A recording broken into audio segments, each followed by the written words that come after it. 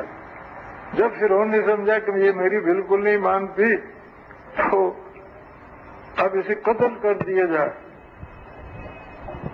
تو قتل کا جب فیصلہ کیا تو اس نے طے کیا کہ میں پیغمبر کی تابعداری میں قتل ہو جاؤں گی، پیغمبر کی تابعداری کو نہیں چھوڑوں۔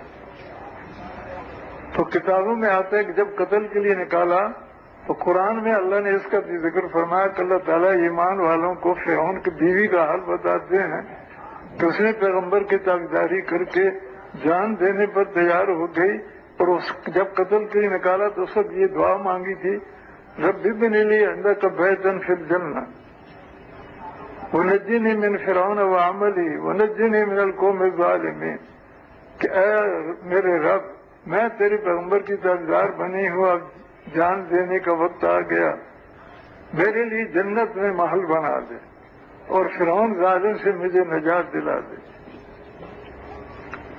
تو تفسیروں میں آتا ہے کہ جب یہ دعا مانگی تو شہید کے ہونے سے پہلے ہی اللہ نے پردے ہٹا دیے، جنت سامنے کر دی۔ تو پھر کتابوں میں آتا ہے کہ وہ حضور صلی اللہ علیہ وسلم کی بیوی بن کر حضور کی جنت میں ہوگی۔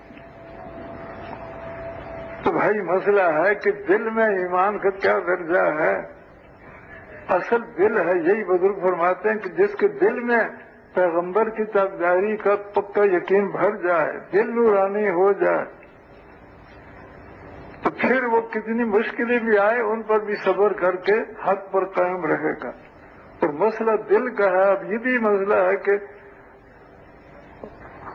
اس کا نام آسیہ تھا، کہ حضرت آسیہ کا جسم تو کافر کے گھر میں ہے لیکن دل کا تعلق کافر سے نہیں، دل پیغمبر کی محبت سے بھرا ہوا، دل پیغمبر سے۔ یہ بڑے عبرت کے قرآن میں دونوں واقعہ ہیں کہ پہلے زمانوں میں کافر عورت سے نکاح جائز تھا، تو حضرت نوح علیہ السلام کی ایک بیوی، اس نے کلمہ نہیں پڑھا، تابعدار نہیں بنی۔ اسی طرح حضرت لوط علیہ السلام کی بیوی نے بھی پیغمبر کی تابعداری نہیں کی۔ تو جسم پیغمبر کے گھر میں ہے، دل کا تعلق پیغمبر سے نہیں ہوا، تو قرآن میں ذکر ہے دوزخ میں دونوں کے۔ اور حضرت آسیہ کا بھی ذکر قرآن میں اللہ فرماتے ہیں، ایمان والوں کو بتاتے ہیں فرعون کی بیوی کا حال کہ پیغمبر کی تابعداری اختیار کی، کلمہ پڑھا، دل میں ایمان کو بھرا اور پھر عیش قربان کیا، پیغمبر کی تابعداری کو نہیں چھوڑا تو وہ جنت میں گئی۔ اور دوسرا بھی بڑا واقعہ ہے اسی کا کہ جس دل میں جو ایمان کو بھر لے اور سارے جسم کو اللہ کی رضا والے عملوں کا پابند بنائے، دل میں کلمے کا نور بھرے، کلمے کے علاوہ دل میں اور کچھ نہ رہے۔ جیسے میں نے پہلے عرض کیا کہ مشاہدے کا، تجربے کا اثر دل پر آتا ہے، اس سے حفاظت کرے کہ اللہ نے اسباب بنائے ہیں، تو اسباب سے جو کام نظر آ رہا تو وہ اسباب سے نہیں ہوتا، اللہ کی قدرت سے ہوتا ہے۔ تو دل میں اثر اسباب کا نہ آئے، اللہ کی قدرت کر لے، اور پھر یقین ایسا بنے کہ اسباب نہ ہو تو اللہ بغیر اسباب کے کر دیتے ہیں، اسباب کا خلاف بھی کر دیتے ہیں، ہوتا اللہ کی قدرت سے ہے۔ اسباب ذریعہ ہیں، اسباب کا اثر دل پر نہ ہو تو پھر یقین کامل ہوگا۔ اسباب کی نفی ہو، اسباب کچھ بھی نہ ہو تو پھر بھی دل یہ کہے اللہ کریں گے، کیسے کریں گے؟ حضور کے عمل پر کر دیں گے، عمل کروں گا اللہ بغیر اسباب کے کر دیں گے۔ اسباب سارے ہوں، اللہ نہ چاہے نہیں ہوگا، اسباب کچھ نہ ہوں پھر بھی دل میں یہ بھرا ہوا ہو اللہ کریں گے، کیسے کریں گے؟ حضور کے عمل کی برکت سے کریں گے۔ تو بھائی دل میں اللہ کی قدرت سے ہونے کا یقین بھر لے گا، غیر کی نفی ہوگی تو یہ ایمان کا کمال ہوگا، اور پھر اس کا ذریعہ دعوت ہے۔ اعلیٰ درجہ تو ہے کہ اللہ کے غیر سے ہونے کی بات نہ کبھی بولے، نہ سنے، نہ سوچے، اللہ کی قدرت سے ہونے کی دعوت کی بات کو سنے اور دعوت کو بولے، تنہائی میں اسی کو سوچے کہ اللہ کی قدرت سے ہوتا ہے، اللہ کے غیر سے کچھ نہیں ہوتا۔ اور جیسے واقعہ حضرت موسیٰ علیہ السلام کا عرض کیا ہے، ایسے واقعات میں غور کرنا، ان کو بولنا۔ اب وہی اس کے آگے مسئلہ ہے کہ جب فرعون اس کی قوم کی اکثریت ماننے پر نہیں آئی تو پھر پیغمبر کے اعمال اختیار نہ کی جائیں تو پھر مصیبتیں دنیا میں آئیں گی۔ تو فرعون پر مصیبتیں، اس کی قوم پر مصیبتیں شروع ہو گئی۔ پہلے چھوٹی مصیبتیں آئیں، ماننے والے نہیں بھرے، پھر بڑی مصیبتیں آئیں۔ بڑی مصیبتیں 5 ذکر ہے۔ ایک پانی کا طوفان اللہ نے بھیجا، زوردار بارش بھی شروع، اور کافروں کے گھروں میں نیچے سے بھی چشمے، مسلمانوں کے فقیروں کے جھوپڑے سکون کے ساتھ گزر رہے، اور کافروں کے محل کتابوں میں آتا ہے کہ پانی سے اتنے بھر کر بیٹھتے تھے تو گلے تک پانی آتا تھا، نہ کچھ کام کر سکتے ہیں، نہ پکا سکتے ہیں، نہ کھا سکتے ہیں، نہ لیٹ سکتے ہیں۔ اور جو پیغمبر کی تابعداری کر رہے وہ اپنی جھوپڑوں میں سکون کی زندگی گزار رہے۔ اب جب یہ حال بن گیا، موت کا حال بن گیا، مر جائیں گے، نہ کچھ پکا سکتے، نہ کھا سکتے، نہ لیٹ سکتے، نہ کام کر سکتے۔ فرعون نے مشورہ کیا تو سب نے کہا کسی سبب نہ یہ مسئلہ حل نہیں ہوگا، موسیٰ علیہ السلام سے دعا کرائیں تو امید ہے کہ حل ہو جائے گا۔ اب ایک وفد بھیجا اور کہا کہ جا کر ان سے کہو کہ آپ رب سے دعا مانگے، ہمارے گھروں میں یہ مصیبت بن گئی ہے، یہ مصیبت ختم ہو جائے تو ایمان لے آئیں گے۔ تو حضرت موسیٰ علیہ السلام نے دعا کر دی کہ اللہ وہ پیدا کر رہے ہیں کہ یہ مصیبت دور ہو جائے، ایمان لے آئیں گے، ان کی مصیبت ختم کر دے۔ اللہ نے پانی کو خشک کر دیا لیکن ایمان نہیں لایا۔ فصل زیادہ ہونے لگ گئے کیونکہ بارش کا پہلے تو جہاں نہریں تھی وہاں ہوتا تھا، اب جہاں نہریں نہیں تھی وہاں بھی فصل شروع ہو گئے، ایمان نہیں لایا۔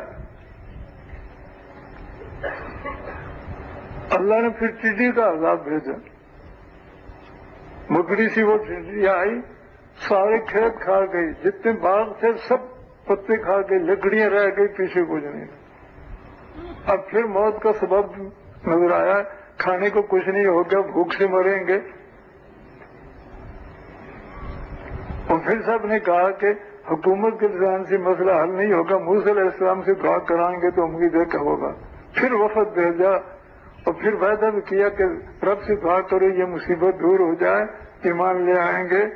حضرت موسیٰ علیہ السلام نے دعا کی, اللہ نے ان کی دعا پر مکڑی کو ختم کر دیا, لیکن ایمان پھر بھی نہیں لایا. تو بہرحال یہ 5 بڑے عذاب آئے. مکڑی ختم ہوئی,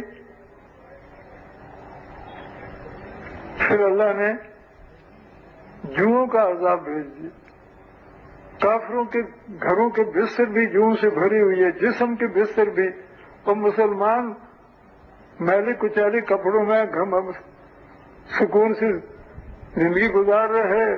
اب ان کے جسم کے بھی سارے کپڑے جوؤں سے بھرے ہوئے ہیں, بستر بھی بھرے ہوئے ہیں. نہ سکون سے بیٹھ سکتے ہیں نہ لیٹ سکتے ہیں. اب پھر سخت مصیبت بن گئی. پھر وعدہ کیا کہ یہ مصیبت دور ہو, دعا کرو تو پھر ایمان لائیں گے. حضرت موسیٰ نے دعا کی, اللہ نے جوئیں ختم کر دی, لیکن ایمان پھر بھی نہیں لایا. پھر اللہ نے مینڈکوں کا عذاب بھیجا.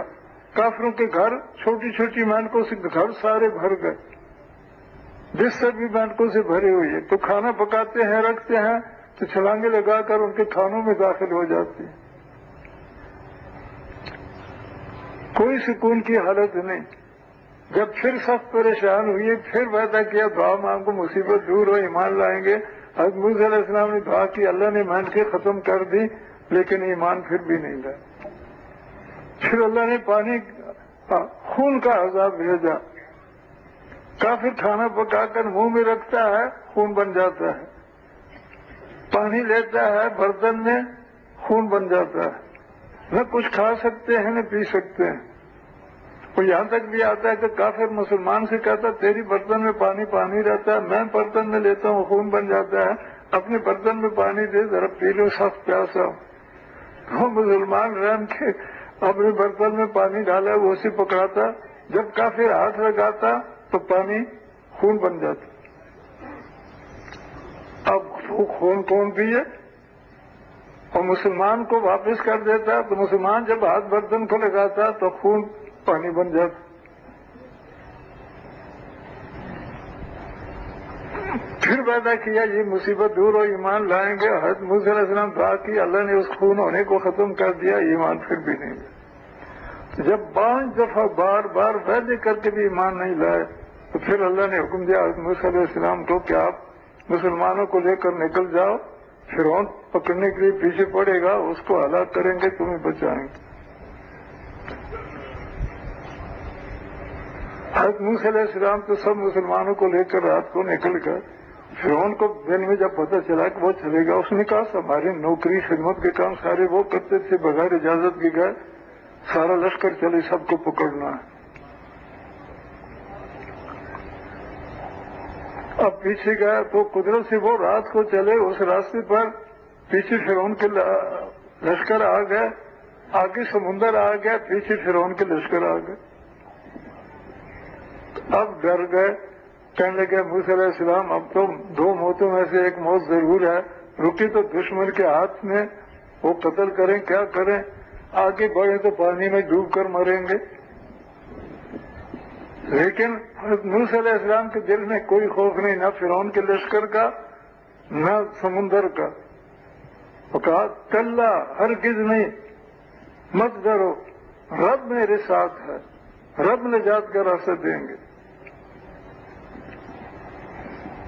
کسی بزرگ فرماتے ہیں کہ وہ دعوت دیتے سنتے تھے, دائی نہیں تھے. جو دعوت سنے گا ایمان کسی درجے کا بنے گا, لیکن اعلیٰ درجے پر نہیں جائے گا. اعلیٰ درجے پر وہ جائے گا ایمان کی دعوت کو توجہ سے سنے, دل سے تصدیق کرے یہ حق ہے, اور دعوت دینے میں بھی مشغول ہو, اور دعوت دیتے ہوئے اپنے دل پر نشانہ لگائے کہ جب یہ کہہ رہا کہ مال اسباب مخلوق سے کچھ نہیں ہوتا, سب کچھ اللہ کی قدرت سے ہوتا ہے، تو دل پر لگائے کہ میرا کوئی کام میرے مال و اسبابوں سے نہیں ہوتا، اللہ کی قدرت سے ہوتا ہے، اور قدرت کے فیصلے مال و اسبابوں پر نہیں آئیں گے، حضرت محمد صلی اللہ علیہ وسلم کے عملوں پر آئیں گے۔ تو دل پر لگائے کہ میری کامیابی حضور کے عملوں سے ہوگی، مال و اسبابوں سے نہیں ہوگی۔ ہاں، حضور کی سنت کے مطابق جو کام کروں گا اس پر اللہ پاک کی طرف سے رحمت برکت آئے گی۔ تو دعوت دینا اور دعوت کو سننا اور تنہائیوں میں دعوت کے مضمونوں کو سوچنا اور قبولیت کے اوقات میں پھر اللہ پاک سے دعائیں مانگنا کہ اللہ حق والا یقین جو ایمان ہے اس کا کمال نصیب فرما، اور ایمان کے خلاف کے اثرات سے ہمارے دلوں کو پاک کر دے۔ دعائیں بھی مانگنا، دعوت میں مشغول ہونا، اور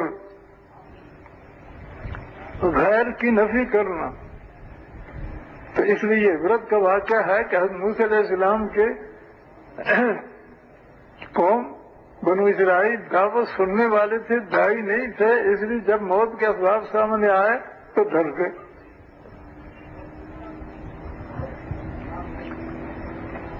اللہ اکبر۔ حضرت موسیٰ علیہ السلام ڈانٹا، ڈرو نہیں، اللہ ساتھ ہے۔ تو اللہ پاک نے حکم دیا کہ موسیٰ علیہ السلام مارو لاٹھی سمندر کو۔ اور بزرگ فرماتے ہیں کہ حضرت موسیٰ علیہ السلام ایک طرف دشمن کے لشکر ہیں تو لاٹھی مارنے کا حکم ہوا کہ پانی کو مارو۔ بزرگ فرماتے ہیں کہ جو اپنی عقلوں پر چلتے ہیں یہ ان کی عقلوں پر لاٹھی ہے۔ آدمی کی عقل کیا کہتی ہے؟ ایک طرف دشمن ہو ایک طرف پانی ہو تو لاٹھی کہاں مارنی چاہیے؟ بولو، آدمی کی عقل کیا کہتی ہے؟ ہر ایک کی عقل یہی کہے گی دشمن کو مارے، پانی کو مارنے سے تو چھینٹی اڑے گی، کچھ نہیں ہوگا، دشمن کو ماریں گے جسے لگے گی اس کا تو ساتھ پھٹے گا۔ اس کہتے ہیں اللہ کے حکم آدمی کی عقل سے اوپر کے درجے کے ہیں۔ اللہ کے حکموں میں ادھر ادھر نہ سوچے بولے، جو حکم ہے فوراً عمل کرے۔ تو حضرت موسیٰ علیہ السلام نے بالکل نہیں پوچھا کہ پانی کو کیوں مرواتے، جب کہا مارو سمندر کو، فوراً مارا۔ جب اللہ کے حکم سے لاٹھی ماری تو 12 راستے بن گئے خشک۔ وہ 12 قبیلے تھے مسلمانوں کے، اور ہر 2 راستوں میں پانی پہاڑ کی طرح کھڑا ہو گیا۔ ہر چیز اللہ کے حکم کے پابند ہے۔ پانی کا اپنا مزاج کیا ہے؟ نیچے جگہ خالی ہو تو پانی اوپر رہے گا، نیچے آئے گا، کیا کہتے ہو؟ لیکن ہر چیز اللہ کے حکم کی پابند ہے۔ اللہ جہاں حکم دیں گے وہاں سے چیز نہیں ہل سکتی۔ اب پانی پہاڑ کی طرح کھڑا، ادھر بھی اور بیچ میں خشک راستہ بناؤ، اور فرمایا کہ ان راستوں پر چلو اور راستے کھلے رہنے دو، دشمن انہی راستوں پر آئے گا اس کو ہلاک کریں گے۔ اور کتابوں میں تو یہاں تک بھی آتا ہے کہ جب چل پڑے تو جو حضرت موسیٰ علیہ السلام کے ساتھ تھے وہ کہنے لگے کہ ہم تو ٹھیک چل رہے ہیں، ہمارے باقی ساتھیوں کا پتہ نہیں کیا حال ہے۔ انہوں نے دعا کی تو وہ جو پانی کا پہاڑ تھا اللہ نے انہی میں کھڑکیاں بنا دی، اور پھر سارے ادھر ادھر دیکھ رہے ہیں کہ وہ بھی ٹھیک چل رہے ہیں، ہم بھی ٹھیک چل رہے ہیں۔ تو جو پیغمبر کی تابعداری کر رہے ہیں ان کا ہر مشکل اللہ حل کر دیتے ہیں۔ سمندر ہے تو خشک راستے، اور فرعون جب پہنچا خشک راستے دیکھے، کتابوں میں آتا ہے، قرآن میں تو اس کا ذکر نہیں ہے، کتابوں میں آتا ہے کہنے لگا دیکھو سمندر نے بھی میرے راستے بنا دیے، اور پانی کا ڈر بھی لگا کہ یہ پانی سارا اوپر گرا تو کیا ہوگا، لیکن ظلم کے جوش میں پکڑنے کے لیے آ رہا تھا، آگے بڑھا، اور کئی لاکھ کا لشکر تھا وہ بھی سارے اندر۔ جب حضرت موسیٰ علیہ السلام کی تابعداری کرنے والے سمندر سے سارے باہر نکل گئے اور فرعون کا سارے لشکر سمندر کے اندر ہو گئے، اللہ نے پانی کو ایک کر دی۔ تو اللہ کے حکم سے لاٹھی ایک لگی ہے، لاکھوں کی نجات کا سامان بنا، لاکھوں کی ہلاکت کا سامان بنا۔ تو بھائی یہ بڑا عبرت کا واقعہ ہے کہ دنیا آخرت کی کامیابیاں پیغمبر کے اعمال سے ہیں۔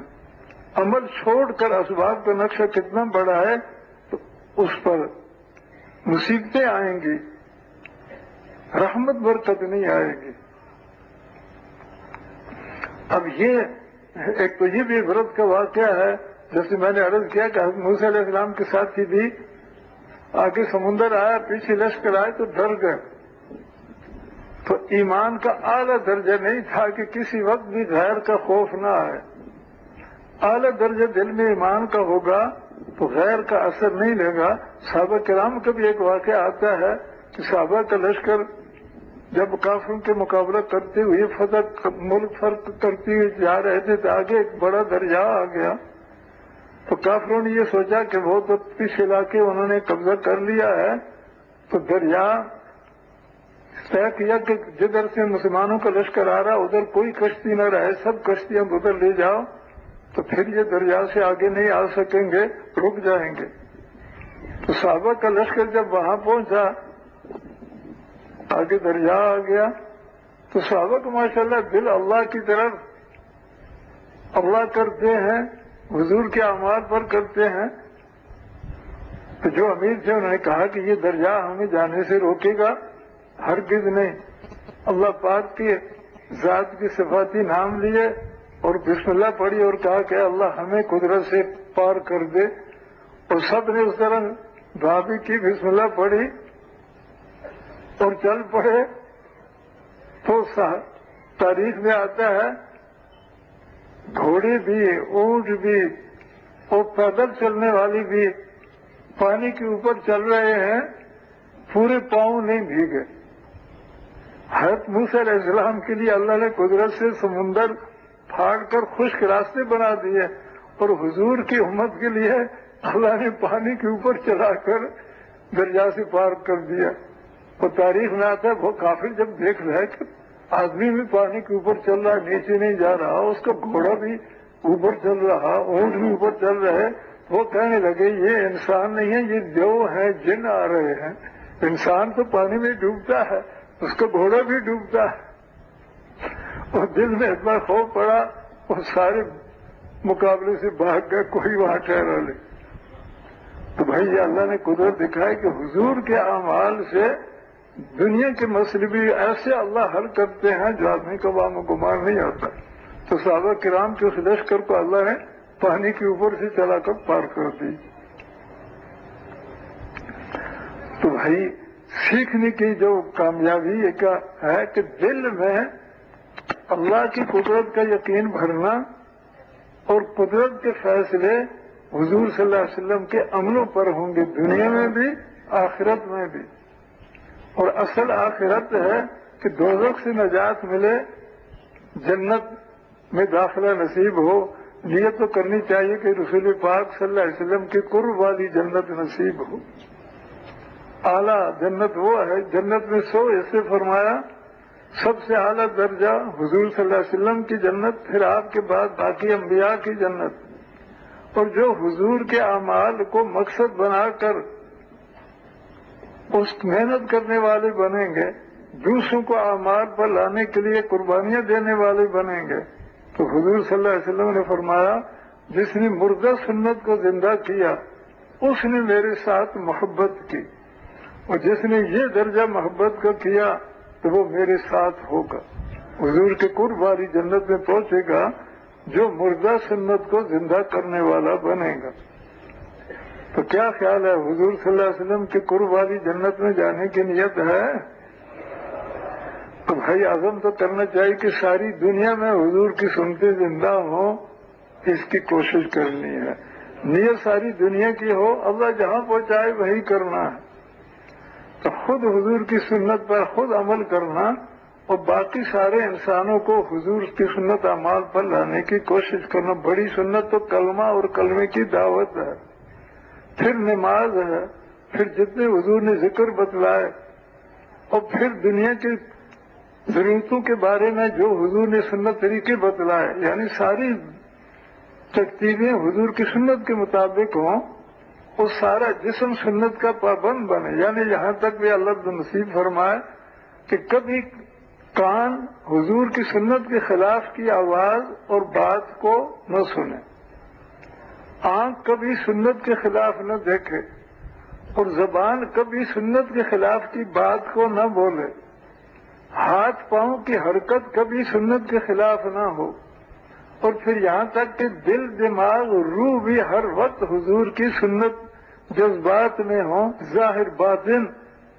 جو حضور کا سنت کا پابند ظاہر باطن بنے گا تو یہ تقویٰ کے اعلیٰ درجے پر ہوگا۔ پھر اعلیٰ درجے یہ ہے کہ جو حضور کی سنت اعمال کی طرف توجہ نہیں کر رہے، سنتے چھوٹ رہی، اعمال چھوٹ رہے، محنت کر کے ان کو حضور کی سنت اعمال پر تیار کرنا، دعوت میں سب کو لگانا، نماز کا پابند بنانا، پھر حضور کی سنتیں سیکھنے پر ہر سنت کو سیکھیں، عمل کریں، دوسروں کو سکھلائیں۔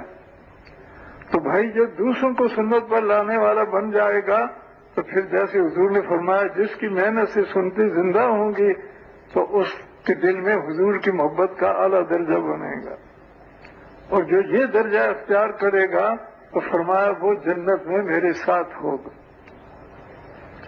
تو کیا خیال ہے، حضور صلی اللہ علیہ وسلم کی قرب والی جنت میں جانے کی نیت ہے؟ تو بھائی عزم تو کرنا چاہیے کہ ساری دنیا میں حضور کی سنتے زندہ ہوں۔ بزرگ تو فرماتے ہیں کہ بھائی اس کا بھی عزم کرنا چاہیے کہ جو دنیا میں جس نے حضور کا کلمہ نہیں پڑھا وہ بھی حضور کا کلمہ پڑھنے والا بن جائے۔ اللہ ہمیں محنت کا وہ درجہ نصیب فرمائے کہ جو کلمہ نہیں پڑھتے وہ بھی حضور کا کلمہ پڑھنے لگ جائیں تاکہ دوزخ سے بچیں، جنت میں جائیں۔ نیت تو اس کی بھی کرنی چاہیے، لیکن پہلا قدم یہ ہے کہ کوئی مسلمان بھی حضور کی سنت کو چھوڑ کر نہ چلے۔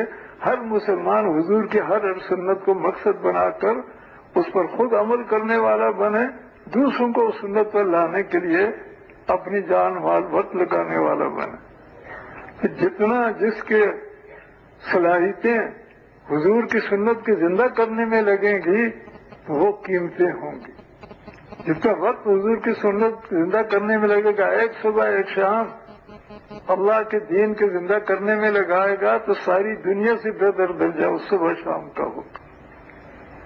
اور جتنا مال بھی لگائے گا تو اس مال کی بھی قیمت اللہ دیں گے، کتنے 100 گنا اور لاکھ گنا بڑھا کر دیں گے۔ اور جس کی جان کی ساری صلاحیتیں حضور کی سنت پر عمل کرنے میں دوسروں کو لانے میں لگیں گی اس کی جان بھی قیمتی ہوگی۔ تو بھائی اپنی جان مال قیمتی بنانا ہے تو حضور کی سنت اعمال کی زندہ کرنے میں لگا، تو اس کے لیے تیار ہیں؟ نیت تو ہے کہ اپنا سب کچھ حضور کی سنتوں کے زندہ کرنے میں لگانا ہے، خود سنت پر عمل کرنا، دوسروں کو اس پر لانے کی کوشش کرنا۔ تو جو اس قربانی پر آئیں گے تو بھائی قیامت میں حضور صلی اللہ علیہ وسلم کے قرب والی جنت میں پہنچیں گے۔ اور پھر یہ بھی آتا ہے کتابوں میں اس کے گھر والے اگر سنتوں کی زندہ کرنے کی محنت نہیں کرتے تھے، سنت پر عمل کرتے تھے، وہ نیچے ہوں گے، وہ اعلیٰ جنت میں ہوگا۔ فرشتے اسے سلام کرنے آئیں گے تو وہ فرشتے اسے پوچھے گا میرے گھر والے کہاں؟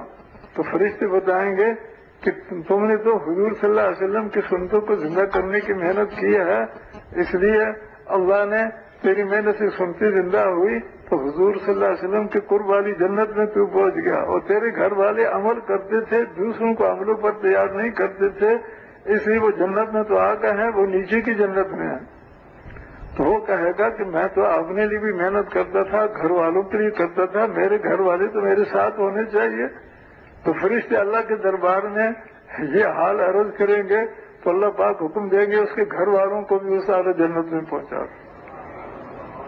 اور یہ بھی آتا ہے اگر اس کے ماں باپ اس قربانی والے نہیں تھے، بیٹا قربانی والا بنا کہ دوسروں کو سنت پر لانے کی محنت کرتا تھا تو اس کی قربانی پر اس کے ماں باپ بھی اللہ تعالیٰ اس اعلیٰ جنت میں پہنچائیں گے۔ تو بھائی گھر والوں کی بھی بڑی خدمت یہ ہے، ماں باپ کی بھی بڑی خدمت کہ اعلیٰ جنت میں جائیں۔ تو اعلیٰ جنت میں جانے میں ذریعہ ہے کہ بھائی جہاں حضور کی سنتیں مٹی ہوئی ہیں وہاں سنتوں کے زندہ کرنے میں جان مال وقت لگانا۔ تو جو ایسی قربانی والا بنے گا تو اللہ تعالیٰ اسے بھی اعلیٰ جنت میں پہنچائیں گے، اس کے گھر والوں کو بھی، اس کے ماں باپ کو بھی۔ تب ساری دنیا میں سنتے زندہ ہوں، اس کی محنت کے لیے تیار ہیں؟ تو بھائی اس کے لیے نیت تو ساری زندگی کے کر کے کرنا چاہیے. باقی یہ ہے کہ ملکوں کے لیے جن کے قواعد پورے ہیں وہ تو ملکوں میں جانے کا عزم کریں. ملکوں کی جماعتیں سال کے لیے جاتی ہیں، 7 مہینے کے لیے بھی، 4 مہینے کے لیے بھی. اور ملک کے اندر کے لیے بھی دور دراز کے لیے جماعتیں وہ جاتی ہیں جو سال کی ہوتی ہیں. تو اس کے لیے اس قربانی کے لیے کون کون ہے ماشاءاللہ وہ کھڑے ہوں. ابھی جائیں نہیں. تشکیل جو ہے یہ کام کا شروع ہے. بیان کام کی بات ہے اور تشکیل کام کا شروع ہے. تو بھائی کام کے شروع میں بھی ہمارا حصہ ہو جائے جیسی نیت کی ہے تو اس میں ماشاءاللہ پیش کریں. جی جناب، ماشاء اللہ، اللہ پاک قبول فرمائے پوری زندگی.